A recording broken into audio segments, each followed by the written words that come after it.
जी तो मेहरारू कोनो समय में कहले बड़ी बतिया कि गवना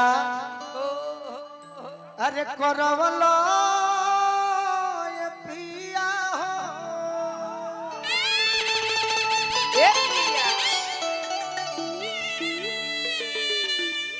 घरे बैठवलो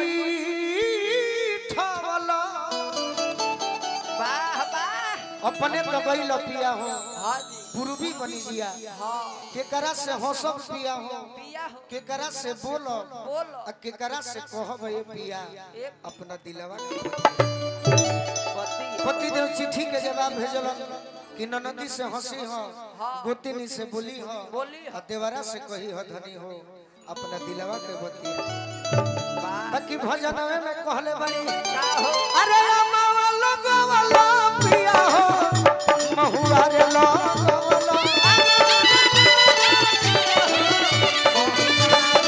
कहे ना लगवाला पिया हो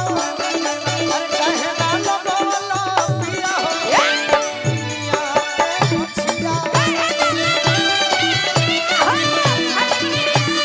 कहे ना लगवाला पिया हो दुनिया के मछिया अरे तो हमारे प्रमोद भैया के पुत्र हैं अच्छे परिवार से बने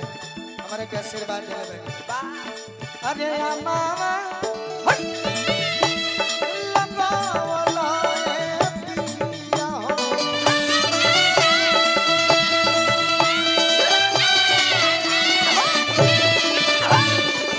अमावा लगावला पिया हो बहुआ लगावला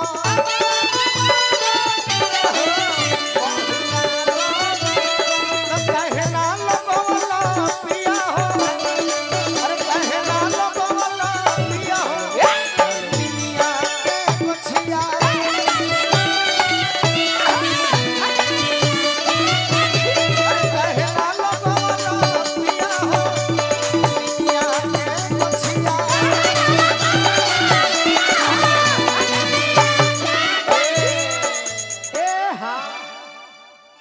गोविंदर चाचा नेवाजी टोला से हमरे के आशीर्वाद दिले बनी हाँ जी वहाँ के पुत्र बनी विकास भैया 17 जनवरी के वहाँ के द्वार पर प्रोग्राम हाँ जी प्यारी देश तनी देखे तो हम के है लइया होई हाँ जी बाकी ओकरा के बदल के कह का अरे फरल न मोर पन घटा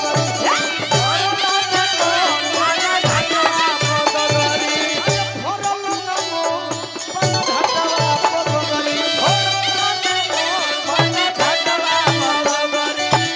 जसोदा के बेटा मोहन मिठ बोलिया भइल नगर में चोर मोर पन घटवा मगरी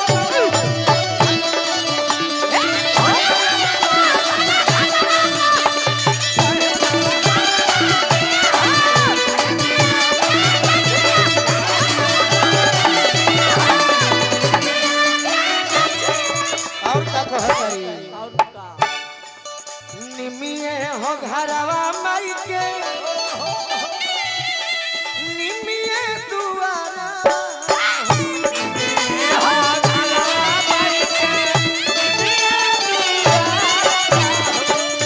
भावे नाही को बहु इनका हो परी पिपारा हो परी पिपारा हो परी पिपारा भावे नाही को बहु इनका हो परी